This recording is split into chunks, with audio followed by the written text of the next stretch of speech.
Hey guys, welcome to the third episode of the 1965 Triumph TR4 behind me, as known as TR4. And a very quick recap of the first two episodes about this car. So we picked her up sitting on the driveway for 28 years or so. She used to run and drive when parked, but unfortunately she sat for too long and she kind of deteriorated. It turned out though that the floors and all the sheet metal is pretty solid except some pinholes on the floors that we need to fix and some rusty holes like this that we need to fix. But the idea of this car is not to restore her completely, not at this point at least. At this point we want to make her run and drive again and be safe enough to go back on the road. We're gonna fix the holes on the body, we're gonna fix the floors. Unfortunately, it turned out that the engine is seized. That was the first thing that I wanted to fix, but unfortunately we can't make it turn, and this means it needs to be rebuilt. I had a different engine from a TR3 that I had an idea of rebuilding and just swapping the engines because I thought it was gonna be easier. And this engine is taken apart now, but it turned out that the crankshaft is worn in the thrust washer area to a point where it's unrepairable. And I looked around for another crankshaft. I had a lead on two of them. One of them turned out to be another bolt anchor, unfortunately doesn't work, and the other one also fell apart. So as many of you suggested, I'm gonna do what I didn't want to do. I'm gonna take apart this engine and we're gonna see what we're gonna do, whether we're gonna take the crankshaft from it and use it on this engine, or maybe it's better idea if we use the entire engine since it is the one originally from the car. So probably we're gonna have matching numbers. I haven't checked that yet anyway. But I think it's better if we rebuild this one. My main concern was that I was gonna have way too many engines taken apart. I have so many projects started here. I have this engine, I have this car taken apart, my GT6, it's been here forever. I have another engine underneath taken apart. That's David's TR6 engine from his PI Triumph TR6. So, you know, I have so many of them taken apart that I didn't want to take apart another one, but looks like that's the only option that we have at this moment. So that's the subject of this video today. We're gonna put her on jack stands. David is supposed to come any moment now to help me, Mr. Chef Tash, as you may know him. We're gonna take this engine out together with the transmission and we're gonna strip it and we will see. We're gonna take the best parts from the two engines. Preferably I'm gonna use this block because of the matching numbers, like I said, and we're gonna go from there. While the engine is out, I can do other things in the engine bay. It requires some welding here above the battery, so we might do that. About the transmission, I have a lead on an overdrive transmission that I will pick up in a few days, and we're gonna use that on this car, and that's it. Then it's gonna be a matter of rebuilding the suspension, the brakes, and everything that is underneath the car to make it safe. So I hope that wasn't too long as a recap for you. So without further ado, let's get crack-a-lacking.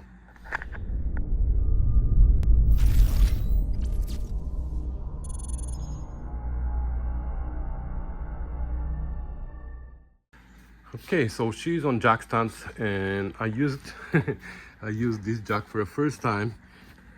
An air jack that has been donated to the channel by a gentleman named Steven. He's one of you guys, a subscriber and viewer of the channel.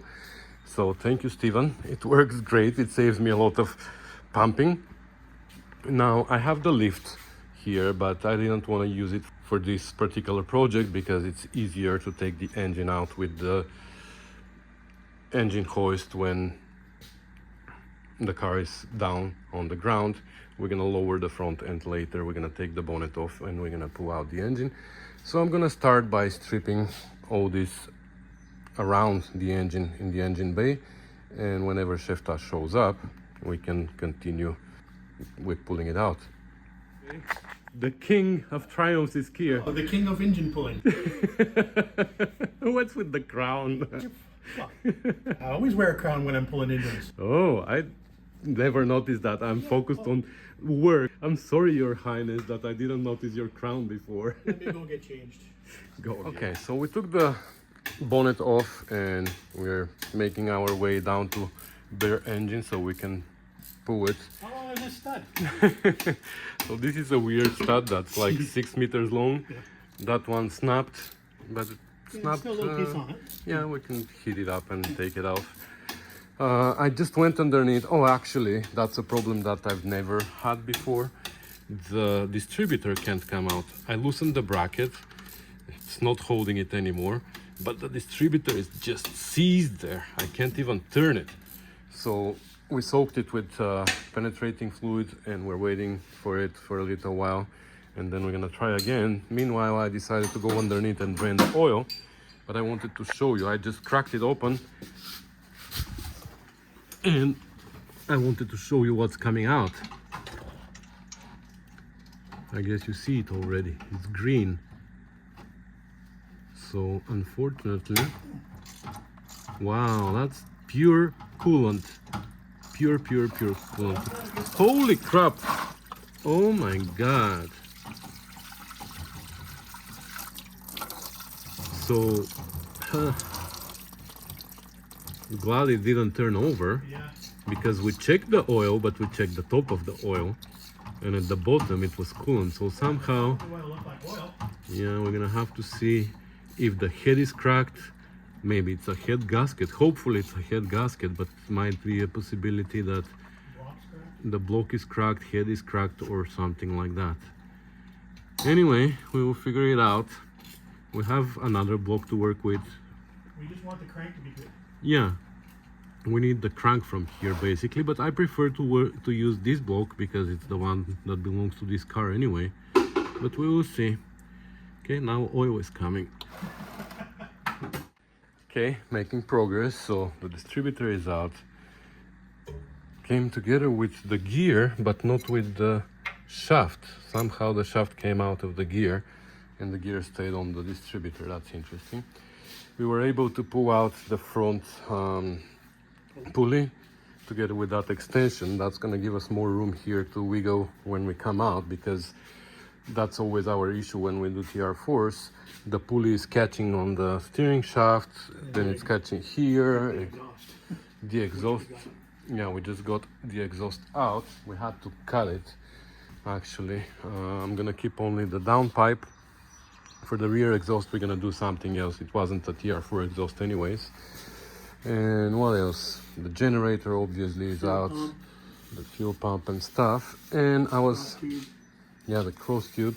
And we were just trying to take out the steering shaft. And it is seized for whatever reason inside here. So we sprayed WD-40 and we're waiting for it to unseize so we can pull it out. But meanwhile, we found different ways to take it apart. Can you imagine starting driving with that? It just came apart. I was hammering a little bit here in and out to unseize this part and it just came apart. That's what you call perished. Perished. Okay. From our parish. Anyway, maybe the bottom is gonna come out the same way. I think it might. Yeah. Can you take it out, please? There you go. Okay. Done. Okay. I like that. It's been over an hour now, I guess. Maybe hour and a half, and it's still dripping this sludge. Nice. I'm just gonna close it now so it doesn't drip on my head. And I'm gonna take apart the slave cylinder and stuff. Okay, so we think that we're ready for liftoff. Everything is detached from everywhere. Even the transmission rear is removed from the mount. I even removed the mount. So it's now sitting on this plate on the frame, which actually one side is detached completely. That's how it was. I didn't detach it. There were no bolts there. But removing the other one with the rubber is giving us the opportunity to lower it so we can slide it forward. We removed also this pulley. I think I already said that. So that's gonna give us a little bit more movement here. So I think I'm gonna put you on time lapse so you can see kind of what we're doing. Oh, by the way, this bracket also is snapped. Half of it came with the generator out, so we're gonna have to weld it, or we can use the one from the other engine. For now, we will see. An alternator on this? Yes, I'm gonna put an alternator, but I still need this bracket for it. Yeah, I do. We can just put lug nuts back there. Yeah, there was a lug nut as a spacer too. Yeah, it's been kind of Mickey Mouse fixed this car, but it's gonna be taken care of. Yeah, we So, gotta get this out before the pizza comes. oh yeah, we ordered pizza. Let's get crack-a-lacking.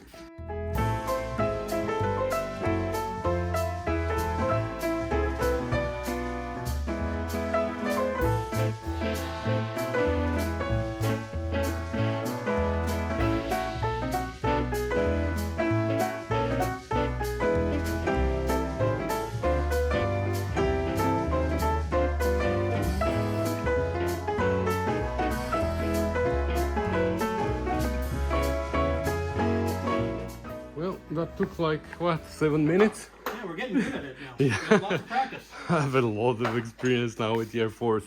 This time we stripped everything that we could out of it and it was so easy. So I guess this is how it's gonna go back again without putting much stuff on it. So next step is to take the transmission out and put it on the stand. You see, that was a little bit stupid of me. We should have taken this out first because now we have to unhook the crane. So we have To an lift okay? I don't want to have 1,000 stands here. We're gonna put this one on the dolly and get rid of it for now. All right, so what happened here? We ordered pizza. We took one engine out. We took an engine off the hoist and we put the other engine on the hoist. And the pizza is still not here. So it's either I live way too far and these people are too slow, or we are doing really... I think we have like 5 minutes to spare. Okay, so wash our hands and go have dinner. And maybe after that, are we up for taking it apart? I want to figure out what's going on inside that thing. And whether Curious. the crank is usable, most importantly. Yeah. That's what we're doing. So I'm really tempted, but I'm gonna resist the urge to put my tool here that I used to turn the engine and try to force it, but I'm gonna wait until we pull the head out and maybe even the oil pan and look inside before we attempt to turn it. That was actually my initial plan. I was thinking maybe I should do that as the engine was in the car, just put my tool on the crank and try to spin it with a big pry bar, but I don't think it was gonna go anywhere considering how much coolant there was inside the oil. So good thing we pulled it out. And this is what the engine bay looks like. I think I'm gonna weld up there, and the rest we're gonna just clean up, maybe scotch bright it and leave it as it is. Maybe I can do clear coat inside too, the wipe on clear coat. over top of the black paint? Yeah, Okay. just to make it shiny. Sure. Over top of the rust and Absolutely. everything. Sure. Like it's gonna be a rusty beauty. Get a clear coat over the leaves? Or we're Yeah. gonna clean the leaves out? Yeah, we're gonna clear coat them. I'm definitely gonna keep this. Oh, it's gonna be wrong now because I'm gonna convert it from negative. Yeah, I'm gonna convert it from negative, from positive ground to negative. I But thought that was some sort of religious symbol. Keep you safe while you were driving. yeah, the gods of triumphs. And you're gonna keep this. Yeah, I'm gonna reuse the gasket for sure. It might leak a little bit. The windshield wipers look very good. Yeah, it might leak a little bit, but it's gonna be only while raining, right? Never when it's dry They outside. think you're serious because I told them, my dash was gonna stay the way it was. So, No, we're gonna change this gasket, of course, but the dash is gonna stay as it is. It has one crack in the middle. show them all that stuff up there. Like, oh my god, that's- that just drives me crazy. Not bag and tagged. No, crazy. Yeah. Okay. No Yeah, the worries. visors might need a little work. But at least they're not gonna fall down when you drive. Yeah. Okay.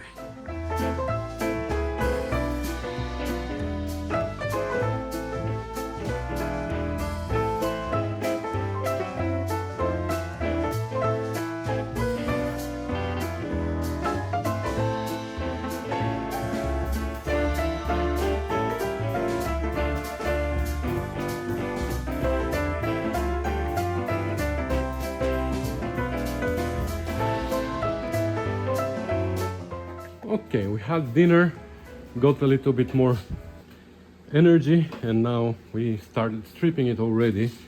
And I just said this time I'm just gonna throw everything on the floor here, and tomorrow I'm gonna go through everything and I'm gonna measure if I have to, and I'm gonna decide what is what. But there's few things here. So the the head bolts, the nuts were pretty loose, and most of the studs came off. So look, they come out easy. Even though. And I wanted to look at the head gasket because I'm curious to find out where that coolant came into the oil from.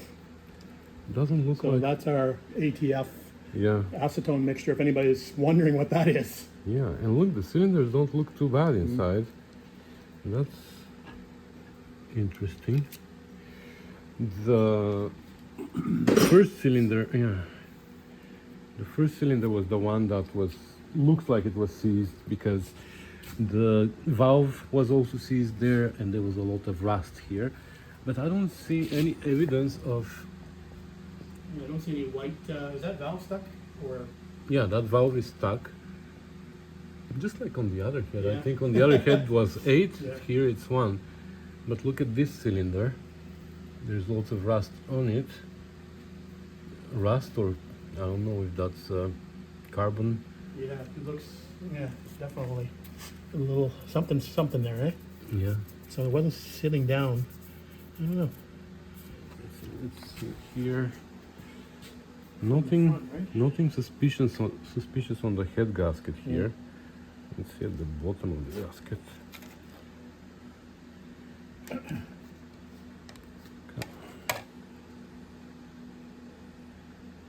Yeah, I don't see anything suspicious, which is more suspicious because now I'm worried about the head. So I'll be interested if the lifters come out. I thought the lifters might be stuck in the bores. Possible, especially that first one. Yeah. We'll see if they come out. If it's either the head that is cracked inside internally, or the figure 8 gaskets underneath here not sealing, and somehow all the coolant leaked from the water jacket inside here underneath in the oil. I don't know.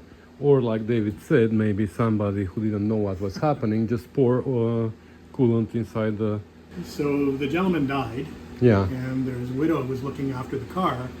So it's possible maybe she thought she was doing something good by pouring antifreeze in the oil just to keep the block from freezing. I don't know. That's a possibility, really. with Yeah, these cars, you yeah, don't we know, never right? know, but now I'm afraid to use this head. So we have the other one anyways, and this one doesn't have valve hardened seats at all. So we'll see what we're gonna do with the heads, but yeah, that's where we are at. Now we're gonna just flip it upside down, take out the oil pan. Oh, look, moving. Yeah, So I'm surprised. okay, let's number them. Look at this push rod. It's welded. Can you believe that? I don't know how it snapped, but it got welded, and it's like, It's like a bent pool cue. yeah. And I have the feeling it's too long, but no, it's the same height. Anyway, we're gonna continue. Okay, so we drained the whatever liquid we poured there, and this is the reason why it was seized. So I'm actually pretty sure that if now we start turning it, it might turn, because I can, like when I'm wiping it with my finger even, it comes off. But there's no point, I mean, We'll see how easy the piston comes out once we get the well, it's gonna come bearing off. with the Liner. liner, and then it just goes to scrap anyways. Yeah. We just need to save the connecting rod. The other cylinders don't look too bad, so I'm guessing what happened was the second cylinder here, the head, probably is cracked somewhere, and the coolant drained into the cylinder, and from the cylinder it seeped through the rings and went into the oil pan. I don't see another way, so I'm gonna clean this up a little bit and see. Maybe it was between the head gasket because it wasn't so tight, but I doubt it. But anyways, if we have to, we're gonna take it to the machine shop and magnaflex it to see. There must be a visible crack somewhere. Anyway, next we're gonna flip it upside down, take the old pan off, and try to get rid of the crankshaft. And we're hoping that the crankshaft is good. That's the main thing that we wanna know, that we wanna find out. Have you seen Willy Wonka and the Chocolate Factory? We just found where it was made. This is the chocolate milkshake. Yeah. Look at that sludge. This is what we were planning to start the car on. Yeah. Probably that's Good oil pressure. probably that's what we started your car on. No, that oil was better. Oh my God, never seen such a mess. Actually, my Spitfire initially was black. It was the same mess, but it was black. This one is like, oh my God. So cylinder 2 is low, so we're gonna have to turn the crankshaft so we can undo the bolt in the back. Dun dun dun. Anyway, I just wanted to show you this. I don't even want to touch it. Yeah. Yeah, I got going on. All right, because the number 2 piston is down and we're not going to be able to reach it, I'm going to bite the bullet and try to turn this engine now. If it doesn't turn, we're in trouble. But I'm going to be optimistic. So I put my tool that I made for my degree wheel and stuff. So yeah, that's too optimistic. But Bigger bar. yeah.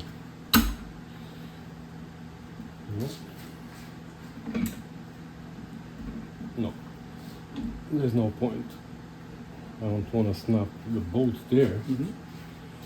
And let's remove what we can. Okay, that didn't work.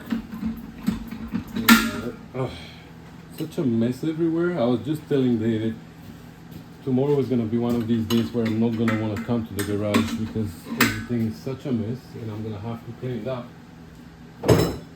So we're just taking the connecting rods off of the crankshaft. So David is going to demonstrate how they come out. Yeah.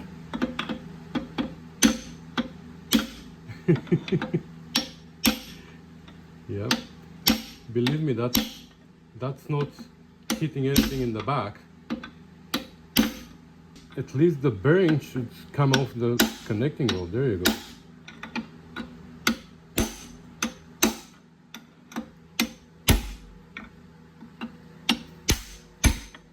Okay. Great.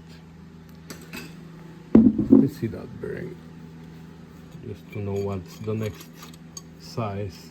If that says 60, there's no point of taking it out.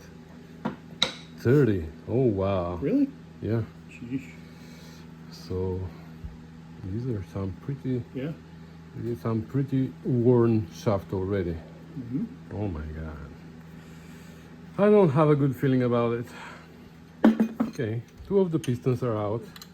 It took us lots of hammering on the actual piston to take it out, but we don't care about the liners, we don't care about the pistons, we care about the connecting rods only. So look at the pistons. That's actually 1, that is 4. O-rings are seized. It's like disaster. So now here we were able with this offset box wrench to reach down there and loosen this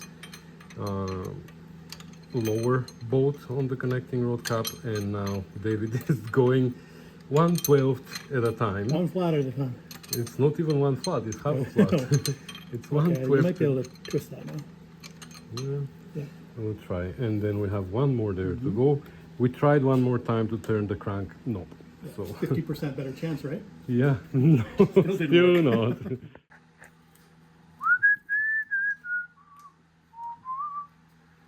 One piston. You think it'll run on 1? We have 1 cylinder TR4, but just notice how it spins with 1 finger. Yeah. It's like almost has an inertia, momentum. Well, it's got enough oil in there. I think it's lubricating everything. Like, Yeah. So this one was a disaster, the bolted learning, but we were able to move it. We were able to take it out, and finally now on one piston, it moves up and down no problem. So do I dare trying something here? Do I dare trying this? Yeah, It's okay. might be lucky, Okay. but we're gonna have to find 40 over Hey, no problem. bearings. All right, so last piston is out. We were just looking here at the pins and the journals. Well, actually the pins only, the journals we don't see yet. And they They don't actually look look okay. too bad, Yeah. but we will see. We have to measure them obviously, but hopefully it was, I don't know, it's a mess, I know. Hopefully the size is not too bad and we can go back with new 030 bearings, or we might need to machine it to 40, but I don't know if we can find 40 bearings. They're not so Did you tell him easily about- available. Did you tell him about the end flow? No, we just measured the end float and it is really optimistic. It looks optimistic. Can you push it again? Sure. So I'm So- gonna go back to you. That's in one direction, it's less than 0, Okay. so You ready? half tau. And on the other direction we have 2 tau. Let's go. Yeah. Yeah, it's 1. So it's 1.5. It's actually even tight. So I'm thinking these are oversized bearings, It's okay. We have the oversized. thrust washers.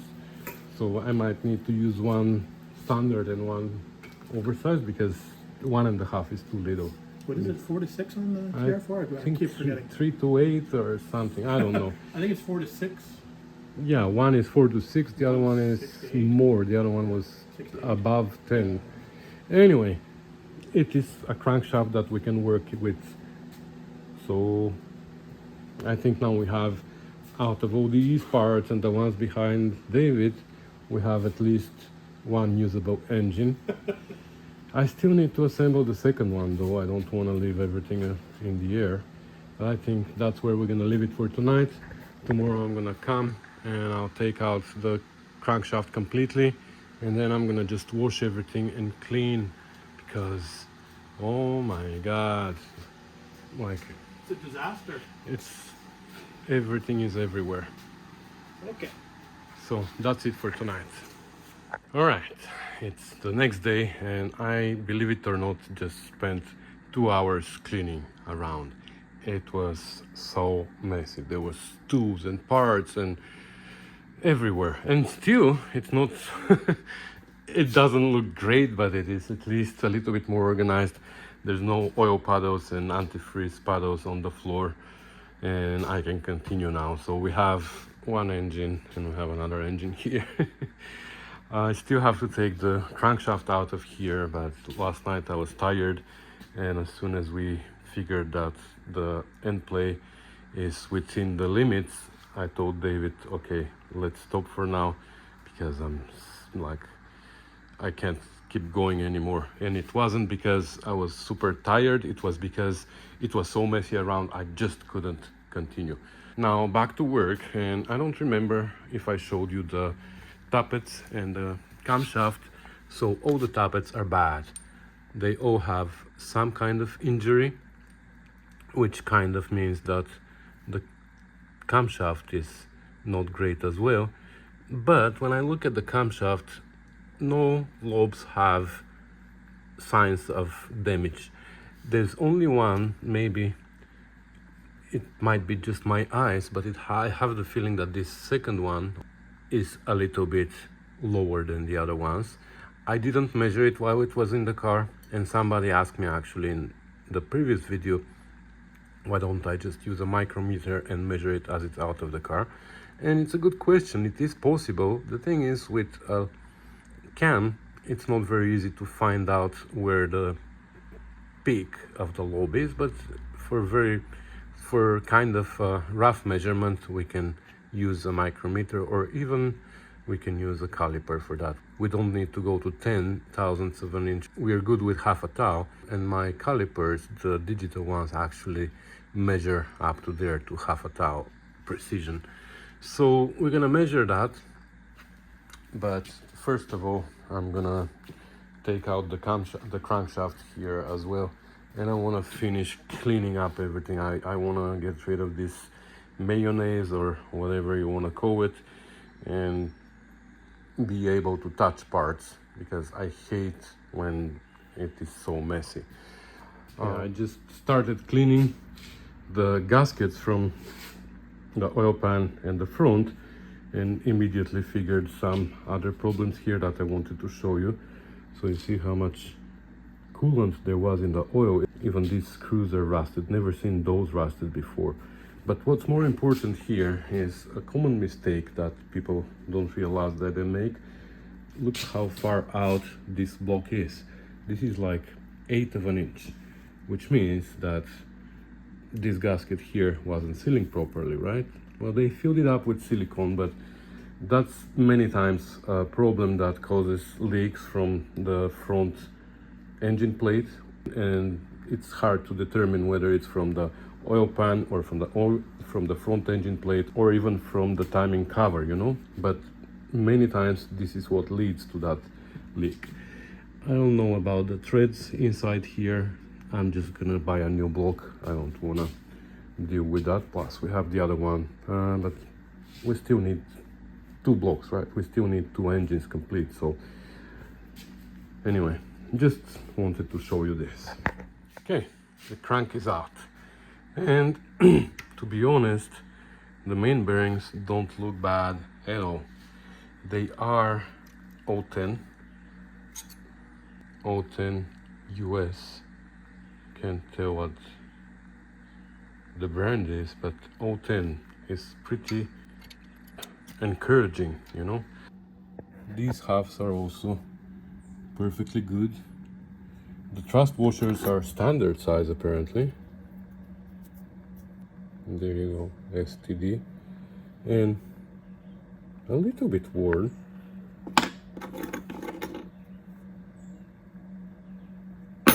But yeah, super encouraging crankshaft.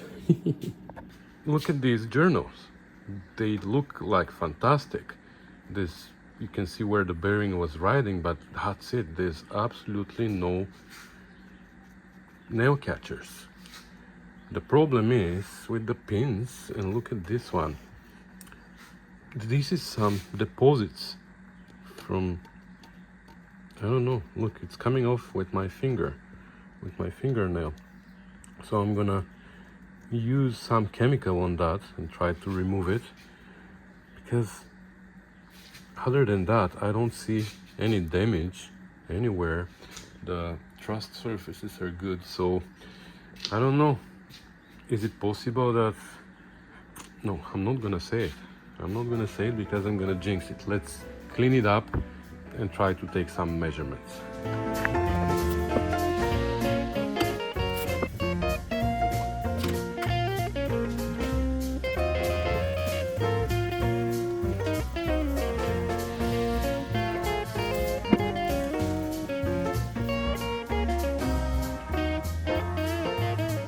Yeah, pins look so nice. I mean, everything looks so nice that I'm afraid even to use Scotch-Brite or anything aggressive, because what I'm really hoping here is that I don't even need to go to a machine shop with this crank. Am I gonna be lucky for once? Sure, I'm gonna use WD-40. I'll try with WD-40 as well.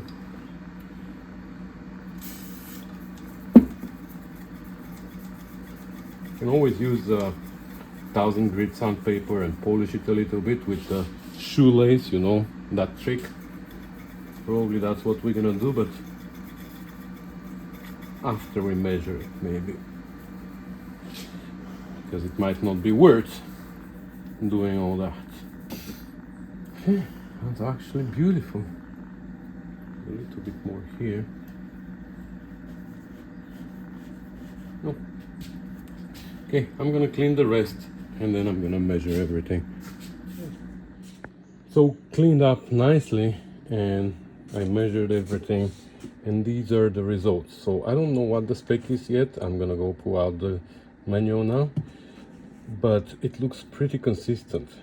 Within, look, 0.3 here, and here they're like super consistent on the main bearings.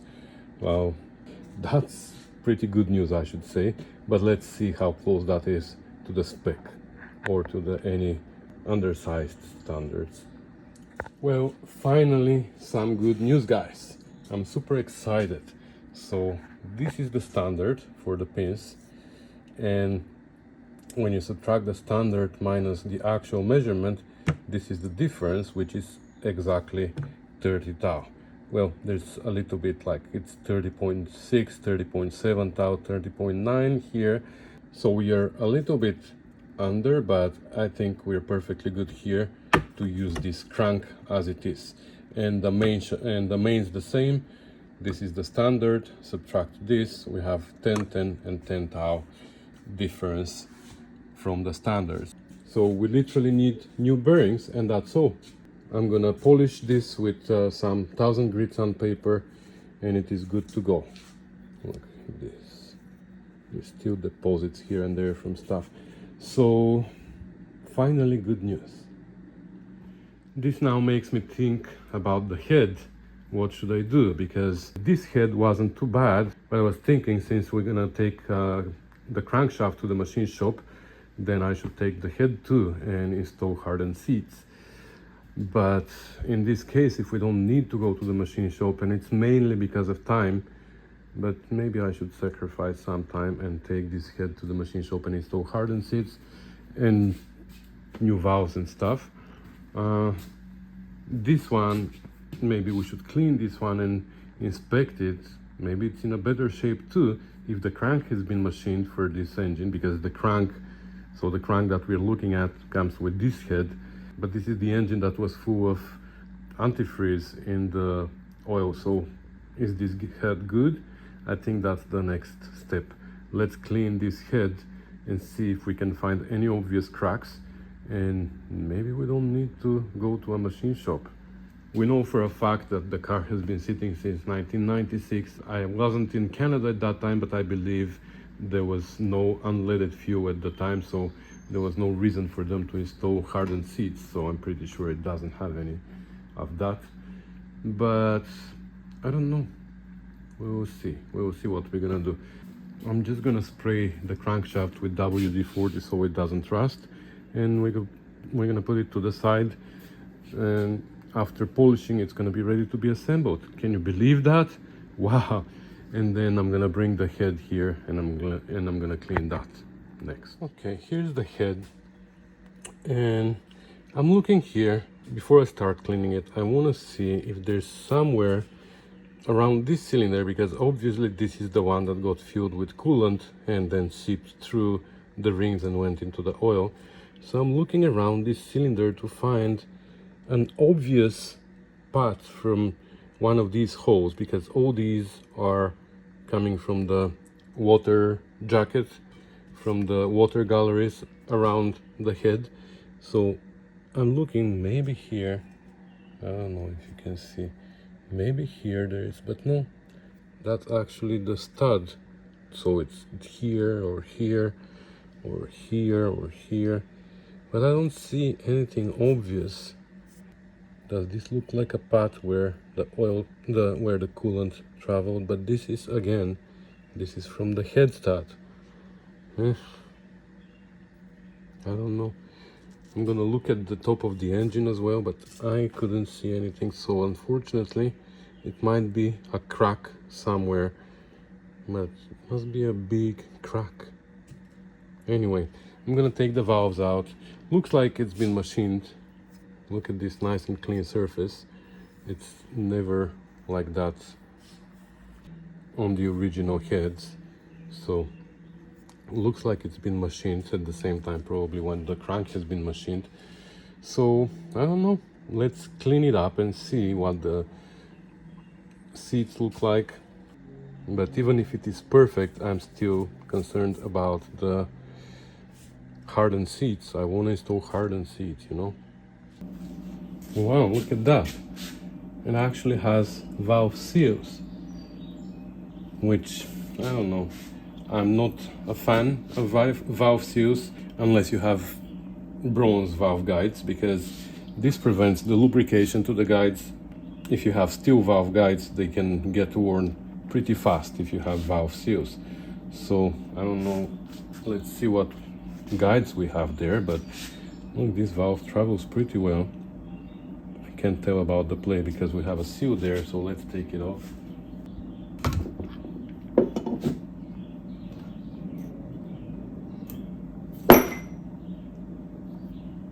I'm gonna keep them for now, even though they're at least 28 years old, but they have something white inside that might be Teflon, or I don't know what it is. We'll see. Let's look at the valve. This is exhaust. It also has these shims added underneath.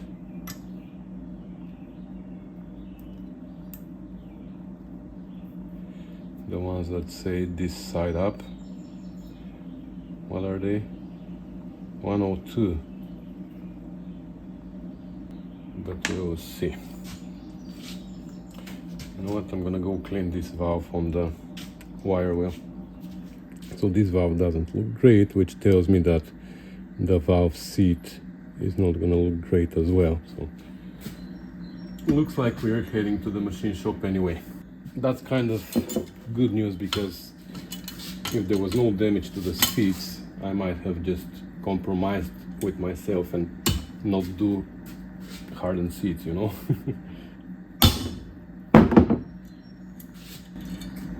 This way I have no choice but to go to the machine shop.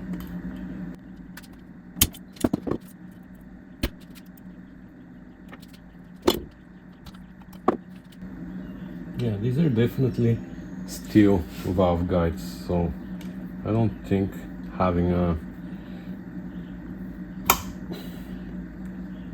seal is a good idea. Yeah, and I can feel some play in the guide, which is like they should have changed the valve guides instead of adding seals, you know. Oh, this actually doesn't look too bad, but whatever, doesn't really matter. I'm gonna finish taking it apart, and then I'm gonna clean it, and we're gonna take a look at it together. Okay, so far so good. I just dumped everything in the same bucket because for sure I'm gonna change the valve guides, the valves, and install seats, so there's no point of keeping them in order. But they're all, the intakes don't look too bad, but the exhaust, all of them are like, I don't know, not great. So yeah, we're just gonna change everything to be 100% sure. Here though, just wanted to show you that the intake and the exhaust are both 5/16 stems. On the other head, we had 3/8 and 5/16, so that was the early head. So preferably we're gonna use this head if possible, if it is salvageable, because it's TR4, right? The other engine is going in a TR3, and it makes more sense to put that head back on it.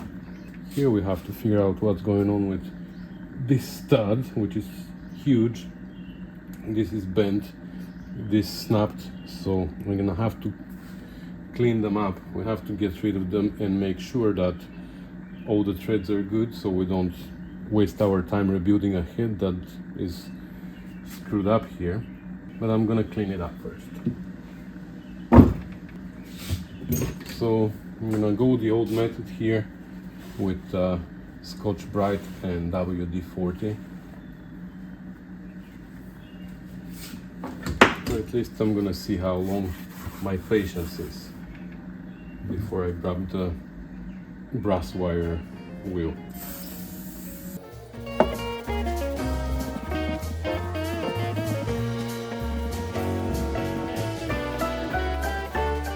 Yeah, that's how long my patience is.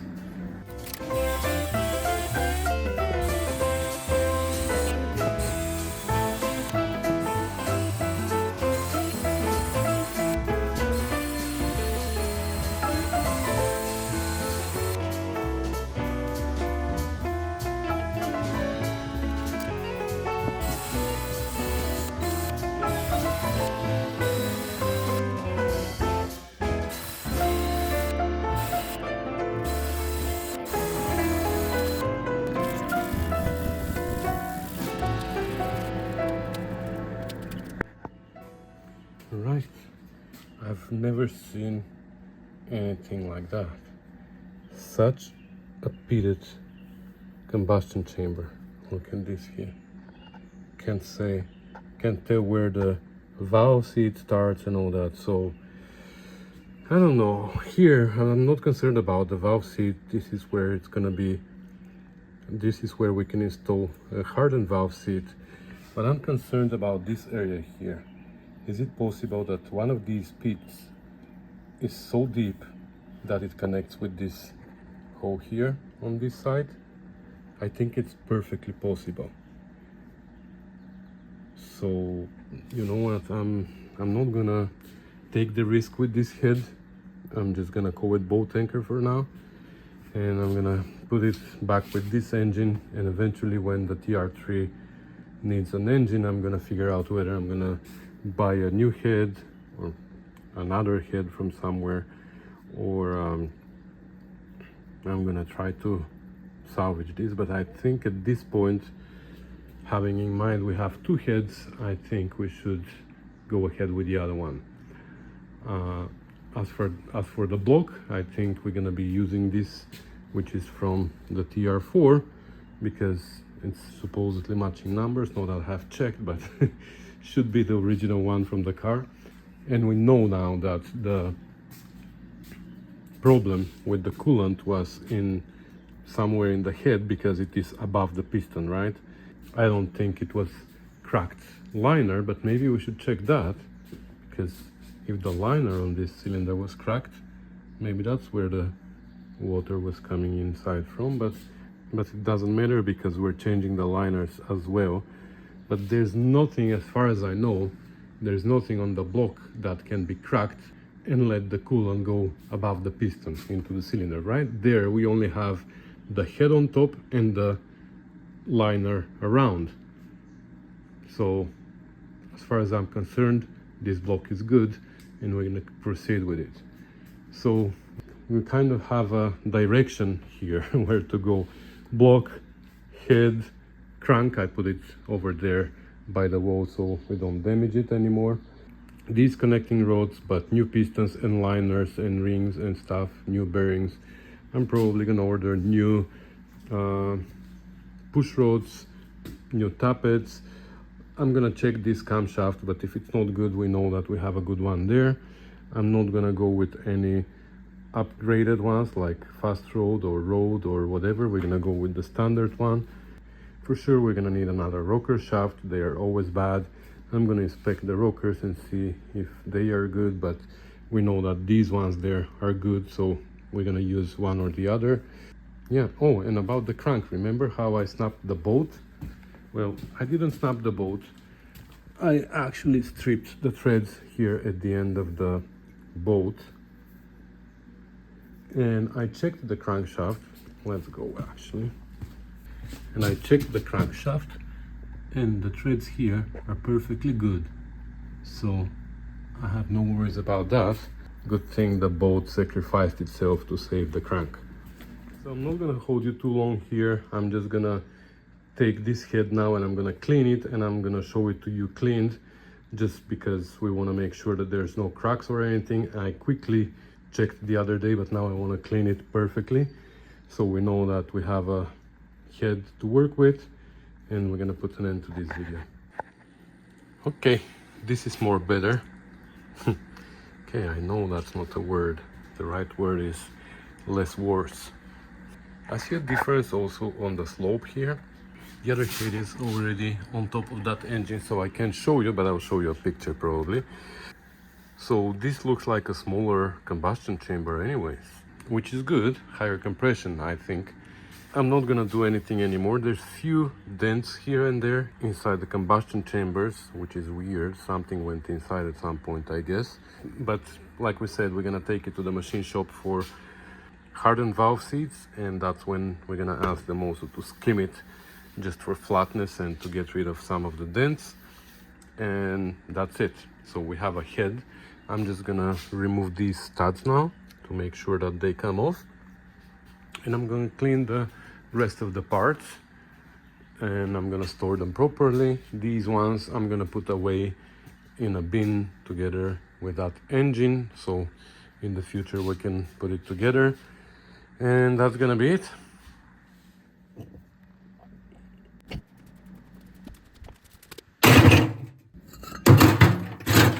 Engine.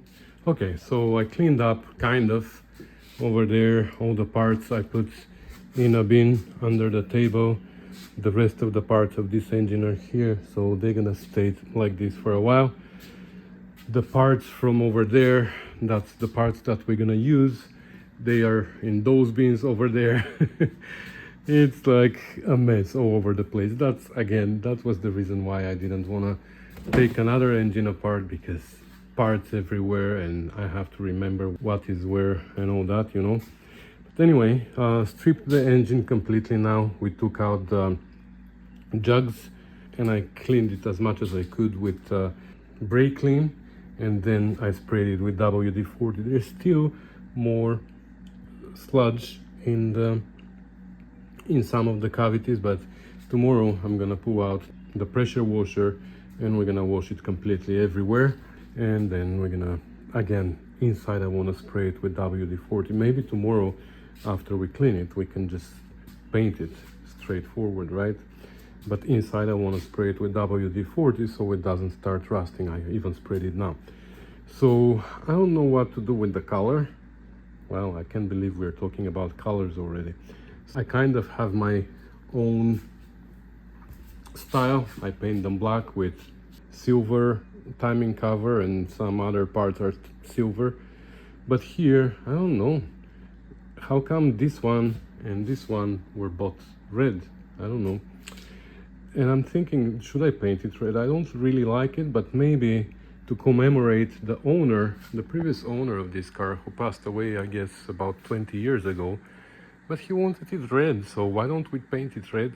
I never knew him, but I kind of feel bad for taking over his car, you know what I mean? It is, well, it is sad that he loved it. As far his daughter told me that he loved this car and he was driving it all the time and all that. So I don't know. Tell me what you think. I think I might paint it red.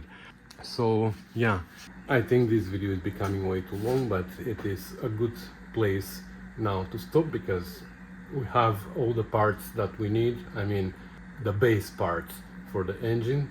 And now I know what to order, so I'm gonna place an order right away. Today's Saturday, so I'm gonna place an order on Monday. And hopefully soon we're gonna have all we need so we can start assembling this engine. In the meantime, I already placed an order for parts for rear suspension, for brakes, for the differential, seals and all that, so we can start actually working on that whenever we have time. I know I have that car over there that is priority right now because I want to finish it as soon as possible, but we can do like the normal hours that I put on her every day and then 2-3 hours on this car maybe. Anyways, that's gonna be everything for today. Thank you for watching, commenting, subscribing, sharing and supporting the channel via PayPal, Patreon, with parts and tools and everything that you send guys my way. It is really appreciated, and I mean it. It's not just a line. I really mean it, that everything is so appreciated, guys. I appreciate you for being there for me. I love that I have such a big audience. Like, I mean, compared to other automotive channels, it's not huge, but in our Triumph community we are not so many people. So in the Triumph community, you, my audience, are considered pretty big. So thank you for being there for me. So I'm gonna stop rambling now and I'm gonna edit this video because I want to post it today. Tomorrow Sunday, so I want to have out something for you to watch. So see you tomorrow with a coffee or tea or whatever your cup of tea is. Thanks for watching, guys. Bye.